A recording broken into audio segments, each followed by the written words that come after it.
3, 2, 1, and then we'll go. Is this the real deal right here? This is a real deal. It's the real Get ready to make dealio. history, boys. Boy, man, guy. Guy, man. And I'm like, wait. Welcome to Time Wisely Wasted. I'm here joined with my really, really good friend, Zac Lambert. What up? I'm Zac Perkins. It's going to get a bit confusing later on. Zac and Zac. This is our premiere episode of our channel, Time Wisely Wasted. So let's get started, shall we? Alright, so we figured we'd start off by telling you a little bit about the channel. The main thing we want to get across to anybody that watches our channel, subscribes, just, whatever, or just, happens to come across it one day, is that we are a channel about anything. That's why it's called Time Wisely Wasted. We just want to do whatever it takes to bring the utmost entertainment, try to please. I know you can't please everyone, but we just really want to try to please as many people as we can. I know some people are only dedicated to gaming, some people are only dedicated to short films or skits, and some people are only dedicated to like movie reviews or game reviews or like news channels. We want to combine the best aspects of every single one of those topics and make them into one channel. So our plan is to have gaming segments, whether it's video game reviews, top 10 video games to play, or gameplay videos or walkthroughs. We want to have movie review segments. We want to have just talks like this. We're calling a podcast, even though it's just an audio thing, but it's just the easiest way for me to describe it right now. So podcasts, I don't know, different news reviews, like just going over what's been happening, like social media, whether it's serious topics or just like funny things. And we also want to do, short films and skits, which Zac and I both do avidly. We try to film as many short films and skits as possible. And another big thing that our channel is like mainly centered around is, for right now, we at Time Wisely Wasted will be coming up with the ideas for videos, but eventually we want you guys to send us ideas for video. We want to make stuff that you guys want to see.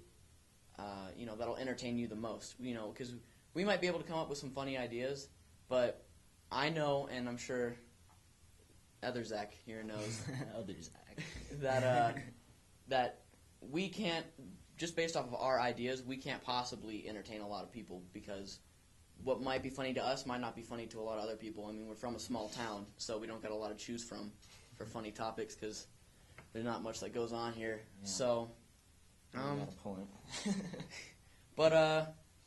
So that's enough about the channel. So let's just start it off. I guess we'll hop right into the fact that lately on YouTube, a lot of people have been reviewing or just talking about the new movie Guardians of the Galaxy from Marvel and Disney. So I guess we'd give you our review of that. I'm sure you've heard a lot of other stuff. I've heard mixed stuff about that. It's really cheesy, or that it's bad, or that it's the best Marvel movie ever made, or that it's reminiscent of Star Wars, or some people have called it the new Star Wars. So, That's like impossible. the new That's Star Wars, so impossible. the new Star Wars for our generation. No one can beat George Lucas. No. That's impossible. Well, George Lucas beat himself when he did the prequels. He somehow ruined his. That's true. We won't talk about the prequels on this show because we don't want to curse it. So yeah, we'll give you our little review. Zac, if you just want to go first. A lot of people were saying it was like cheesy or like wasn't the best Marvel movie, but I thought it was cool because it was unique and different from other ones, because a bunch of funny parts in it, like really good actors. I think Chris Pratt was amazing. Oh my gosh, I thought Batista did really well, especially for being a WWE superstar. You don't see many of those guys go into acting, except for like John Cena or The Rock. Yeah, The Rock. I think Randy Orton was in one, and it was a bust. The thing that surprised me the most about Batista was, because he's a wrestler, I didn't expect him to have acting chops. Oh yeah, and definitely. Looking at some of the early like trailers, I thought, oh, he's gonna be so bad. Like the one line I had a problem with from him the entire movie was the part where he's talking about his reflexes. And if you haven't seen the movie, I mean, it's not a spoiler.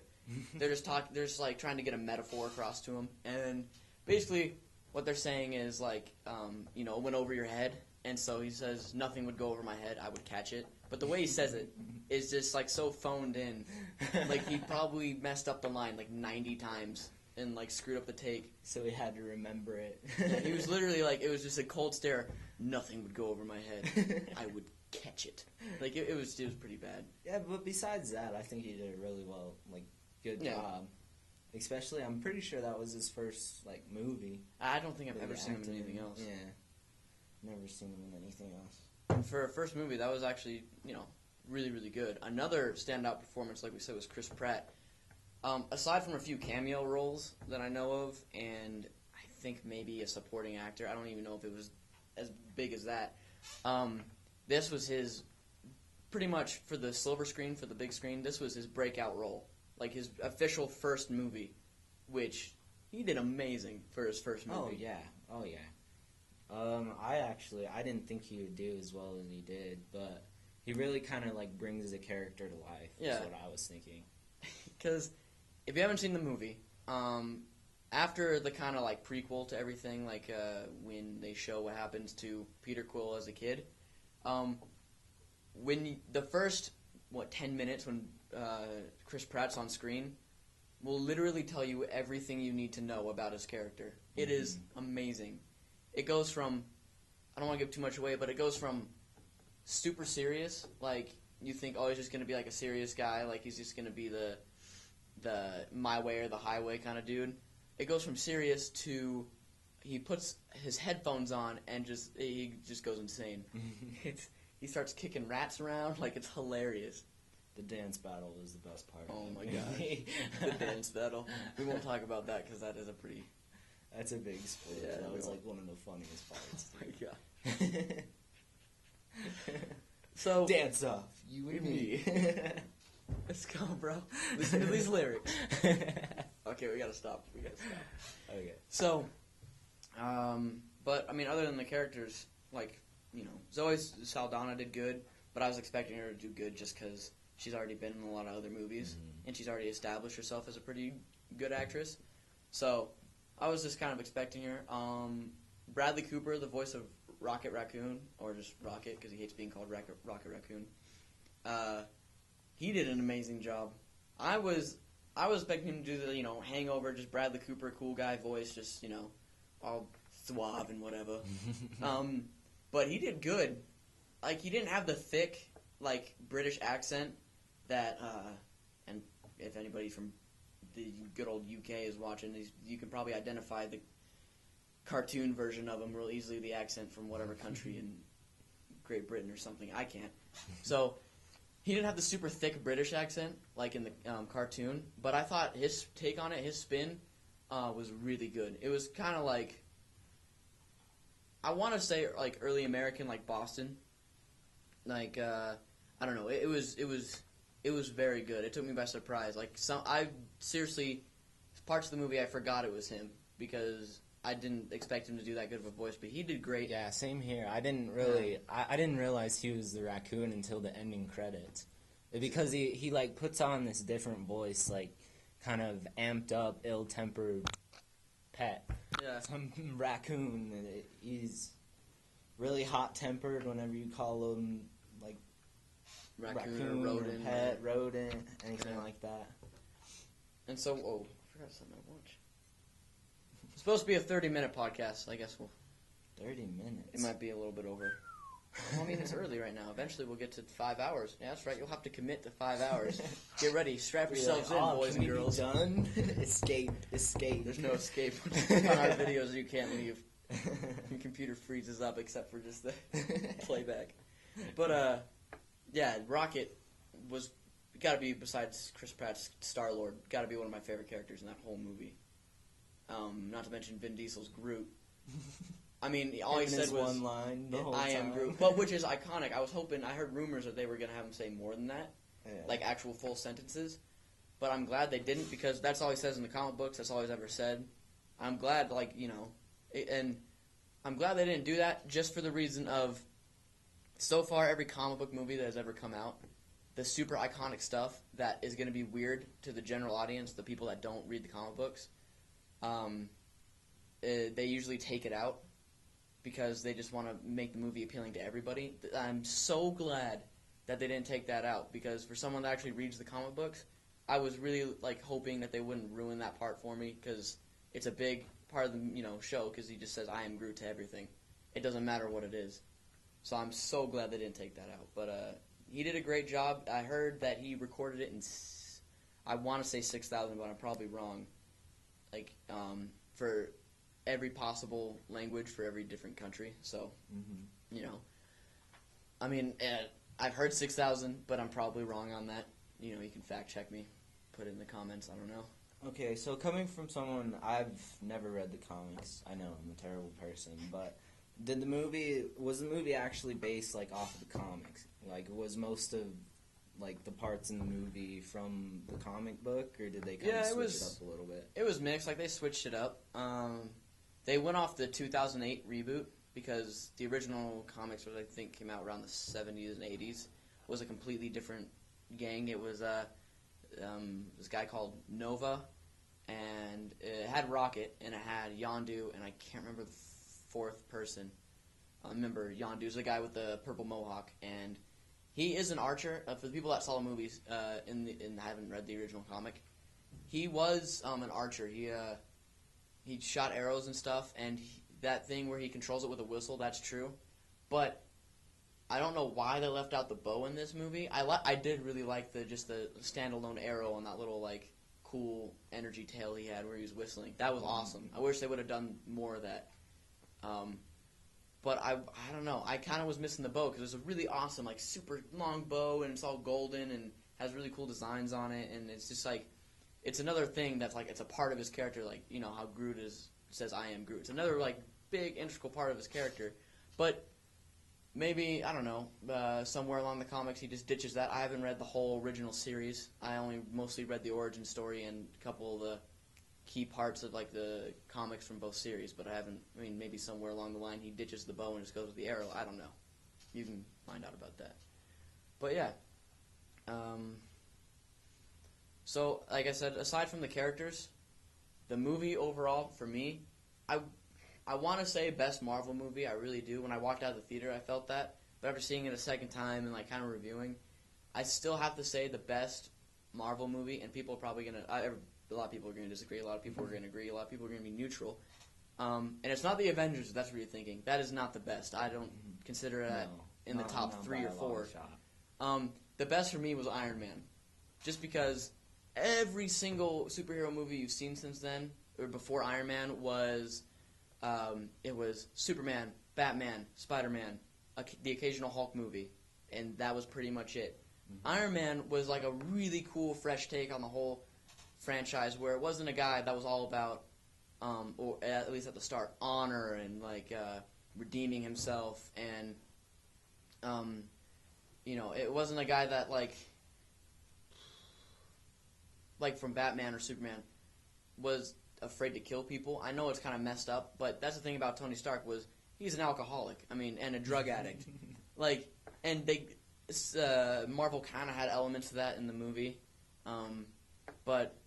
Like I said, he was an alcoholic, he was a drug addict, he is already, got a big franchise in the weapons manufacturing business. He's got his own big personality, aside from just being Iron Man. He's got this huge ego that I thought they portrayed really well. I liked the AC/DC soundtrack to it. I love how they just incorporate a lot of the fun elements, a lot of his, quick wit, which in the original he was an angry drunk, so he wasn't really quick-witted. But I mean, later on in the series, and because of that movie, they've kind of put that in to the now comic book franchise. They made him a lot more witty and a lot more funny. And I just thought, of course, Robert Downey Jr. played the part beautifully. And just for me, all the elements of it was a more serious role while still being able to joke around just made it one of the best Marvel movies. The fact that they finally broke away from the fold of the same basic, X-Men, Spider-Man stuff that they do. I know Fox makes and Sony makes X-Men and Spider-Man, but it's still sponsored by Marvel. So I'm just glad they kind of broke away from that, and it finally introduced a new superhero that needed to be introduced. So, well, I don't know. What's your opinion on the movie? Okay, like, I agree with you. They couldn't have picked, like, a better actor for Tony Stark, because if you ever, like, watch interviews with Robert Downey Jr., that's how he is. Yeah, like he literally played himself. he pretty himself. much played himself. Like, it was easy. It was a piece of cake for him. I feel like Iron Man, the first one, was the best one, and then I think they kind of lost track of where the storyline was going for 2 and 3. But 3, they just took the comic book, freaking burned it, and then threw it out the window and pissed on the ashes. It was so bad. Yeah, dude. I didn't like Iron Man 3. I thought it was going to be more action-packed than it actually was. But. Yeah. And there's a big continuity issue. We'll get back to Guardians of the Galaxy soon, but I just have to point out, with Iron Man 3, huge continuity issue. A lot of people probably already figured it out, what it was, or figured out immediately right when they saw the movie. So if you remember the scene when the Tony Stark is on the scaffolding, and I want to say spoilers, but the movie's been out for, 2 years now? Oh, something like so, that. I mean, come on, it's way past the spoiler point. Watch it already. Seen it. Yeah, watch it. If you don't want the spoilers, then pause the video, watch the movie, and then come back to it. He's on a scaffolding. I can't remember if it's with Rhodey, who somehow got a really nice cosmetic change between the first and second movie. We'll talk about that down Cheadle. So he's on the scaffolding, and it's like the Mandarin. Don't even get me started on that crap. The Mandarin, what was his name? Like Fillion or something like that? Oh, something. I don't remember. He was such a forgettable character. He starts to take down the scaffolding, and I can't remember if he melts it with his inexplicable fire breath, and very convenient fire breath. But it starts to go down, so Tony calls over Hugo, like the Hulkbuster armor, essentially what it was, and to hold up the scaffolding. So at the end, when they do the house party protocol and all the Iron Man suits blow up, that scaffolding would have crushed them, because Hugo, the Hulkbuster armor, would have blown up too, and send not only shrapnel towards him, but the whole freaking scaffolding down on him and Pepper Potts, who would have survived anyways, because she survived to fall all the way from there into fire. So, whatever. Also,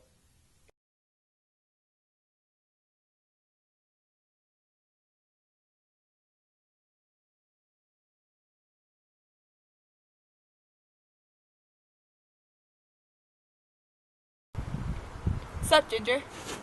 Whoa, whoa, whoa, whoa, whoa, whoa! I'm not gonna kill you. If I wanted to kill you, I would do it 5 minutes ago.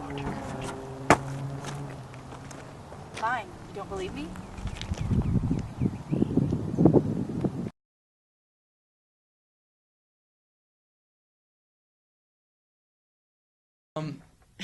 So, back to the Guardians. Overall, I'd say it's in the top 3 for Marvel. That's just my opinion. I'm pretty sure yours differs. But when I say top 3, it's probably either 3 or 2. I totally disagree with the new Star Wars for a new generation. The Star Wars for this generation is Star Wars. If I could, I would try to make every kid never see the prequels. I would try to erase them from my mind. But you just can't beat Star Wars, and I don't know why people are comparing it to that. I get it's a space movie. It's really reminiscent because of all the 80s music and just kind of dialogue and the back and forth and how the action's portrayed and how the main antagonist, Ronan, is portrayed. That it kind of goes back to those old 80s sci-fi movies, but with like a new modern twist on it, which I get, and it's good, and it's very entertaining, and I loved it, and obviously the audience loved it. But I wouldn't say it's the best Marvel movie. I wouldn't say it's the Star Wars for a new generation, only because it didn't reinvent a series. It took a new take and added what Marvel did when Iron Man first came out. It introduced a whole new different storyline and like a campier version of a lot of their stuff that was starting to get pretty dark after Avengers. So it made everything a lot happier, and it kind of put a new twist on the space genre and introduced people to really weird characters. A bunch of mercenaries versus supervillains and gods, essentially. So they did that, but it didn't make didn't reinvent everything. Like Star Wars it was cowboys with lasers in space. That's essentially nobody ever seen anything like it. It was a whole new take. That's why it's so memorable, because it started a whole new genre for us. I mean, there was sci-fi before that, but it really, I mean, it. When you think of sci-fi, I guarantee maybe 8 times out of 10, Star Wars is the first thing that pops into your mind. I mean, that's what it did. I'm pretty sure Star Wars is the only sci-fi movie I've seen. That one and Guardians of the Galaxy. Yeah. Like, Guardians did a great job on expanding in that whole sci-fi universe and adding new elements to it, but it didn't make it, didn't do enough to make it beat out Star Wars, and I don't know what will. I mean, Star Wars Episode 7 from J.J. Abrams probably won't even beat out the original trilogy. I'm sorry to say, but there's no way it could. Just because there's not much he could do, like, at all. There's not much a lot of people could do to beat out the original Star Wars franchise, because, yeah, they're not reinventing a series, so... what's your take on it? That's my whole review on Guardians. Have you seen Transformers yet?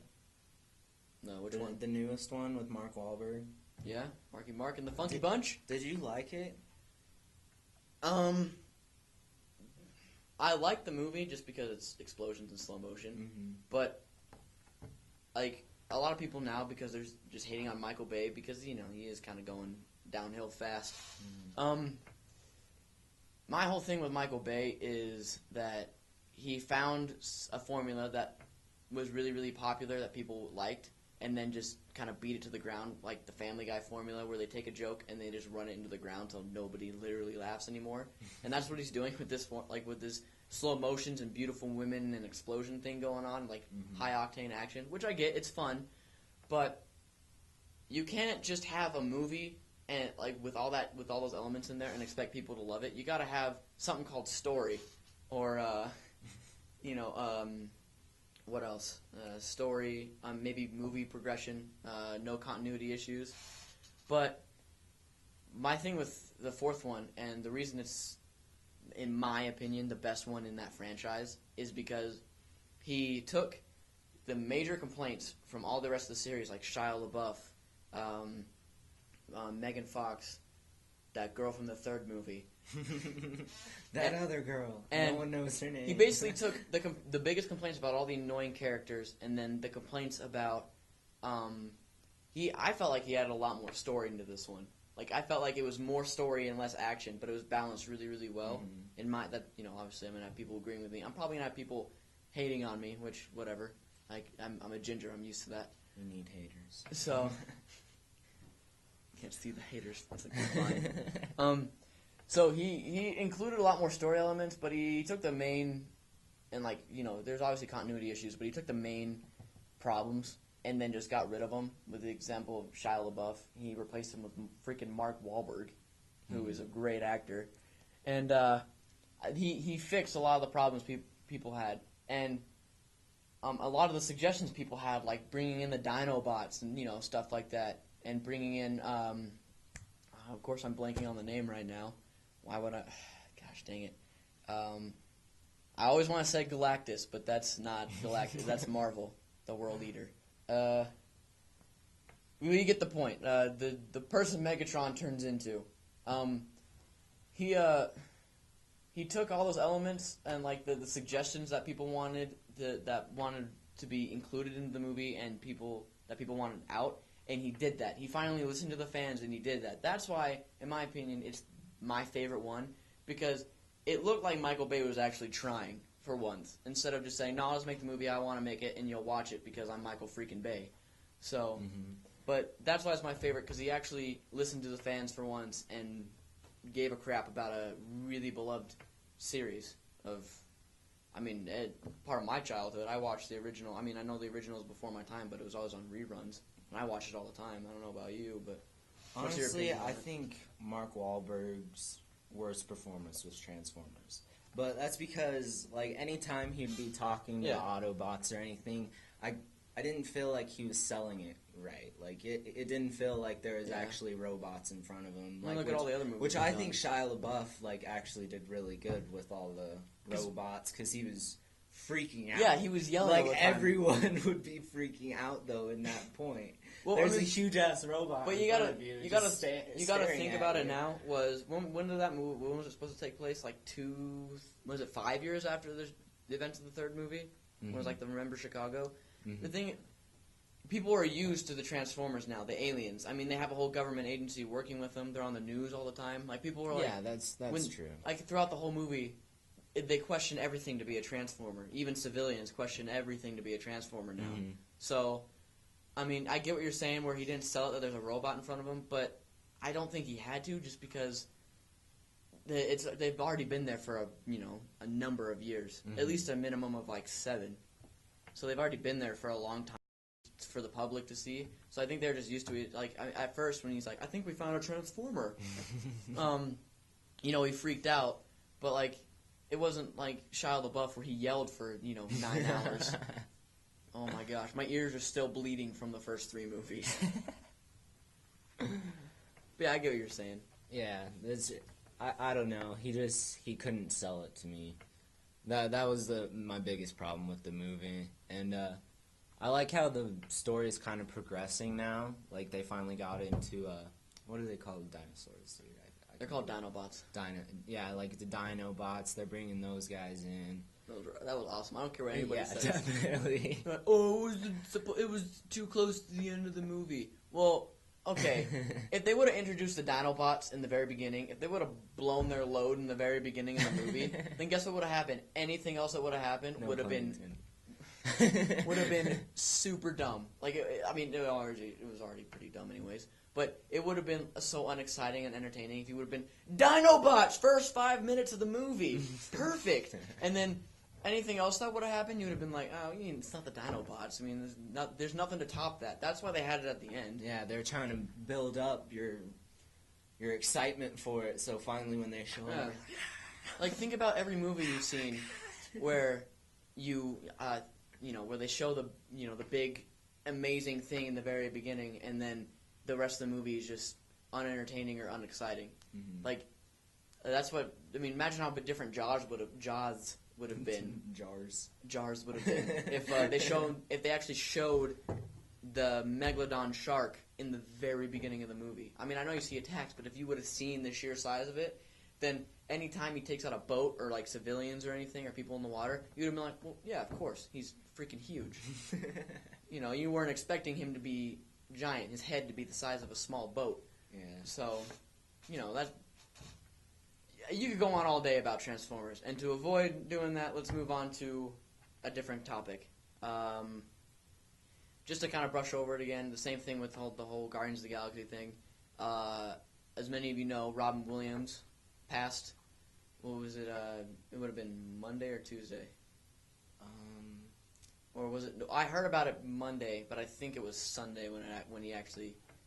It was last week, died. Wasn't it? I thought it was. Oh well. It was a while ago. Yeah, it was. It's still all over the news. It's still shocking, but yeah.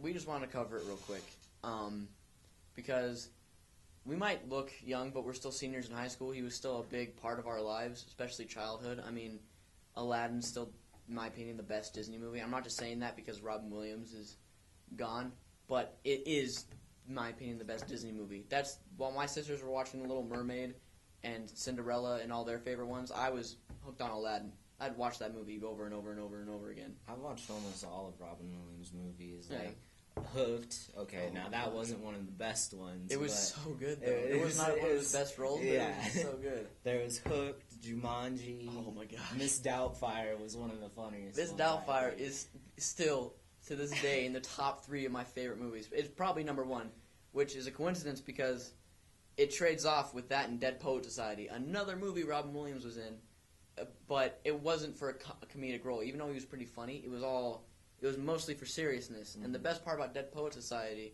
is the teenage characters in that movie I can still connect with, and that was 1980 something. Mm-hmm. And he was just a really good actor. I mean, you might say, oh, he's just a funny guy, but you can't deny the 3 Golden Globes he won for Best Supporting Actor, and the Emmy, what the freak, the Oscar he won for Good Will Hunting, and he won a lot of his awards for more serious roles, which comedic roles don't really win a lot of Oscars or Golden Globes for Best Actor or Best Supporting Actor, but he was still a really great actor and still a big part of our lives and a lot of people's lives, bringing joy to people all like crazy. I don't think even in his serious roles, I always remember laughing at every movie he's ever been in. And he'd always push his limits. Like, he never played, like, the same character. And that's what I thought was really cool about him, too. Like, because if you watch, like, Seth Rogen's movies, he's always, like, himself. He's always the stoner guy. Yeah. He's that doesn't amount to pothead. anything until the very end of the movie when when he realizes his own importance. He's the same character. Same character every time. But even the same with Zach Galifianakis. He's funny. Yeah, but he plays the fat funny guy. Exactly. Every time. Like in Hangover and Due Date, they're literally, he plays the same person. If you haven't seen Due Date. In Hangover and Due Date, he plays the exact same person.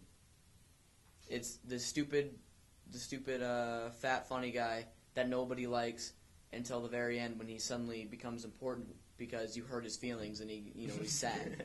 It's every movie. It's kind of ridiculous. But yeah, the thing with Robin Williams is he was amazing, especially at he got known. He got really known for not only his stand up but his I'm gonna say it wrong. Improvisation. I think that's right. Improvisation. Got it. If you want to see a great example of him improvising, watch Mrs. Doubtfire when he's applying. Is it at the bank or no? He's looking for jobs. He's at the job agency or something like that, or is it? I can't remember what it was.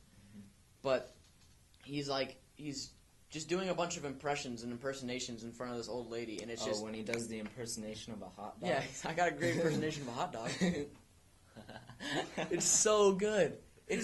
But the thing is, that whole time, I mean, I know there's cuts and stuff, but I guarantee that was because there was just improvise for 2 hours, and we'll just find stuff to put together. I'm pretty sure in one of his stand-ups, too, didn't he have, he was playing, a Russian? Yeah. He had this Russian accent the whole time until his stand-up was almost over, and then he finally told the whole crowd that he wasn't Russian, and he was speaking in his regular voice. If you can, I don't remember the title, but if you just look up Robin Williams stand-up, I'm sure you can find it. It's the thumbnail for the one I've seen it's really bad quality, but it's him with really long hair, and it was back when he was still kind of ripped. So that was back in 80s, 70s, and he had a white T-shirt on, and I think the thumbnail is him pointing up. So if you can find it, I can't remember what it's called, but it is hilarious. And the whole time, he's in a Russian accent, literally the entire time. He comes out in a Russian accent. But he doesn't just stick to the Russian accent. No, he does impersonations all over the place. A lot of them are too dated for me to know who he's impersonating. Yeah. But there's a part where he 90s does children. where he does Shakespeare. There's a part where he does Shakespeare in a Russian accent and then all these different accents, and it's hilarious. Mm-hmm. There's this part where he walks out, and then while he's doing his fake Shakespeare monologue, and he says, I can't say it like him. But it just says, something like, low in the sky, the moon, like a testicle hangs low in the sky, something like that. It's just hilarious. And I can't remember if he does that one in the Russian accent or in Shakespearean. But, yeah. So, overall, Robin Williams, big part of our lives. We're going to miss you, buddy. I know people are mad and sad over your suicide, but, I mean, I don't want to say I'm promoting suicide, but honestly, people need to stop being mad about it because they're saying, "Oh, it's so selfish." You have no idea what he was going through. To the people that are calling him selfish, he was suffering depression for a long time, actually. And not recently, in the last 2 years, since most of his life, he's been depressed. And I know you can't see that because he's a funny guy, but it's true. He started battling the early stages of Parkinson's, and he did not want to go through that. He didn't want to, go be on a movie and start shaking because basically once you get Parkinson's, I mean, if you look at Michael J. Fox, who was just about in every single movie in, starting from Back to the Future, he was in tons of movies. He had his own TV show. Do you see him anymore? No, he has Parkinson's disease. He can't act. He can't do anything. I mean, he's still a great actor, but he just can't do anything because he's shaking around too much. He's slurring his words. And Robin Williams knew that because he had Parkinson's, that was the end of his career. And when you're already battling depression and trying to stay sober from, because he was an alcoholic and trying to be sober from doing cocaine, plus battling depression, plus knowing the fact that the thing you've been doing pretty much your entire life, you went to school for, is going to be over in a couple of years because you have Parkinson's. Not really having a plan B because that's all you've done your entire life. That's his whole life just came crashing down on him in the space of a couple of years with the development of Parkinson's, and it is depressing. I mean, I want to say I know how he feels, but I don't. But I mean, you feel for you feel for the guy. It's sad, and it sucks that he's gone. It sucks that he committed suicide, and he was 63, but he did go way too young. But people need to stop getting mad about it. It wasn't a selfish thing, in my opinion. He just didn't see a way out, and we've, especially in Sholo, we've had friends that have, close friends of ours that have committed suicide, and they didn't see a way out, and I'm not mad at them. They thought the best way, because they were in so much pain, was just to get it over with. And I mean, right now you could be saying, oh, he's burning in hell, or oh, he's, in whatever your religious beliefs are for people that commit suicide. But the fact of the matter is, most likely, 100% he's in a better place. There's no more depression for him. There's no more addiction fighting. There's nothing. He's in a way better place. I bet he's sad the fact that he went out like that, but I bet he's also happy that he doesn't have to deal with those things anymore. So at this point, I feel really bad for his family. Not just because he's gone now, but the thing with being famous, an A-list celebrity like Robin Williams is you can't get away from the paparazzi, the news. They can't mourn in private because there's cameras in their face all the time, and it's all over the news, CNN. His wife has literally had to ask people to only focus on the happy stuff because not only does she not want to be reminded every time she goes on the news about his death because she's still living in the same house. That was her husband. She doesn't want to be reminded about that every day, but she doesn't want to hear all the speculation from all the paparazzi about how he really died. She just wants people to focus on the happy stuff. Yeah, same thing happened with Paul Walker, Michael Jackson, all of those dudes. They couldn't get away from it either, their families. Yeah. So they're still talking about Paul Walker. So, just before we close on the Robin Williams thing, I mean, we are definitely going to miss him. There's no doubt. Comedy movies are not going to ever be the same again. Just the comedy world in general. The world got a little less funny after he left. But just to keep in mind, if you ever want to say something about Robin Williams, make sure it's happy. Make sure it's a memory, not saying, oh, this is how he died, or this is how I think he did it. Don't focus on that. Just know that he's gone, and just accept that fact. But just focus on, this is my favorite memory of Robin Williams. This is the part that made me laugh super hard. So, I mean, that's just what I feel about Robin Williams. That's what I think. That's how I think people should respect his memory. And, just overall, just remember him by. It's just the funny stuff. Don't speculate on how he killed himself. Because that's just rude, and that's hurting his memory, if anything. Honestly, I was doing that about 30 minutes ago, so I shouldn't say anything. I shaved my finger at you, sir. Oh my gosh, I'm sorry. Reach across this table. Choke me out. I was going to say smack you, but I mean, choke works too, I guess. Anyways, are we about out of time? We're about out of time, but there's this, I mean, is there anything you want to talk about? Because I know I've been kind of just bringing up all the subjects. Is there anything you want to bring up? Not at this point. Yeah? This is my first time, so I'll get better at it, but... Podcast is my first time. Yeah, we'll get I know this episode's probably really weird and awkward, which it is. But it's the first episode, and it's the premiere of our channel. So... Welcome. Yeah. Welcome. I hope you've enjoyed the ride, the way over 30 minutes ride. But in closing, we'll try to do this. We'll try as best as we can, but since we're in school and we're busy and we're seniors, we'll try to get episodes out at least once a week. And I'm not saying one podcast once a week or a podcast and a short film or a skit once a week. I'm just saying just a general episode of anything for right now because we don't have a lot of time on our hands. I mean, we had to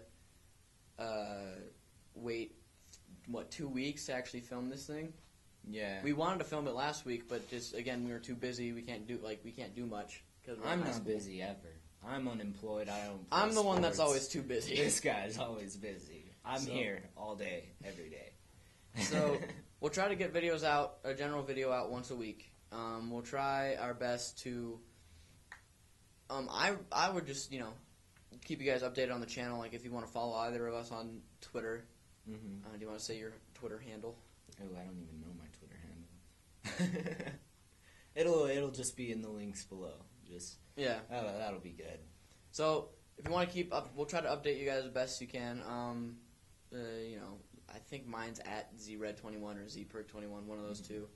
So if you want to just follow us, we'll keep you updated. Instagram, we'll try to put maybe like if we're filming something, like take videos or pictures like behind the scenes stuff, or like teasers, stuff like that.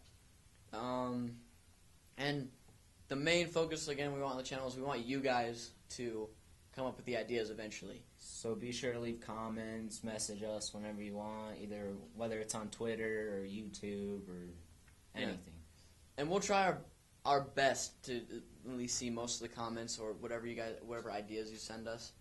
I'm thinking about setting up, and I probably will, an email for this YouTube channel so you can send into the email just so we can for sure, so we don't have to scroll through a million different things on YouTube. Just so we can, like, if you just want to send us a direct, idea to say, this is what we want you to do, boom. Then, yeah, we'll look at it. And I'm not saying that we won't start doing fans' ideas, 6 months from now. As soon as we get one, we'll try our best to make it into a video. I mean, it's not within reason. It can't be something, at least for a skit. I don't want to be mean, but it can't be something, like, dumb, where... I can't even think of an example right now. I'm tired. But you need to eat. You need sustenance. I do. I'm hungry. School freaking sucked today. So just send us ideas. We really want to make videos of your ideas. Just make sure to do them within reason. Like, we probably won't make anything that has to do with sleeping with someone. That's just the fact of the matter. Because we're in high school, and I don't feel like filming one of my friends in bed with another girl. That would just be weird. Or dude, whatever their preference is. I don't know. And also, your parents are probably going to watch this. Yeah, our mom. Never mind. I don't want to get into that. Alright, we are out of time, man. 34 minutes plus the minutes I didn't record. So, I don't want to sound like a and favorite, subscribe whore, but it does help the channel out, at least to get noticed. So for now... So like, subscribe, comment. Favorite. Kiss. Everything, retweet. Hashtag YOLO. Swag. And, this has been Time Wisely Wasted, and it has been a great waste of time.